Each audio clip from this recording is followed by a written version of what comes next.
बदसलूकी पे भी मुझे दुआ देती है, आगोश में लेकर सब गम भुला देती है। यूं लगता है जैसे जन्नत से आ रही हो खुशबू, जब वो अपने पल्लू से मुझे हवा देती है। माँ के बाद मेरा कौन सहारा है, यही सोच मुझे कभी कभी रुला देती है।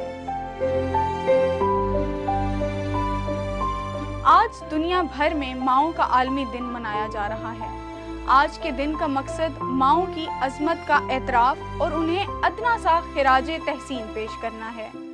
माँओं का आलमी दिन मनाने की तारीख बहुत कदीम है और इसका सुराग सबसे पहले यूनानी तहजीब में मिलता है, जहाँ तमाम देवताओं की माँ ग्रहा देवी के एजाज़ में ये दिन मनाया जाता था। 16वीं सदी में ईस्टर से 40 रोज पहले इंग्लिस्तान में एक दिन मदरिंग संडे के नाम से मौसूम था।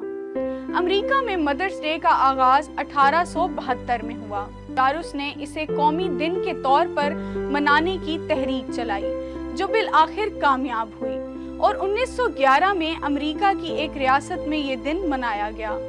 इन कोशिशों के नतीजे में 8 मई 1914 को अमेरिका के सदर वुडरो विल्सन ने मई के दूसरे इतवार को सरकारी तौर पर माँओं का दिन करार दिया।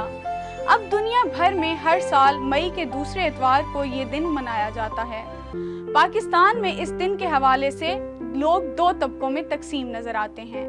एक वो जो इस दिन को माँओं की अजमत के लिए अहम करार देते हैं। दूसरे तबके का कहना है कि माँओं से मोहब्बत के लिए एक दिन मुख्तस करने का क्या जवाज, जबकि माँ जैसी अजीम हस्ती हमेशा मोहब्बत और तकरीम के लायक है।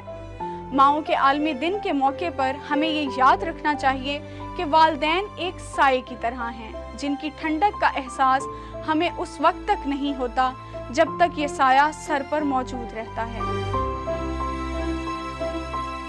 जो ही ये साया उठ जाता है, तब एहसास होता है कि हम क्या खो बैठे हैं।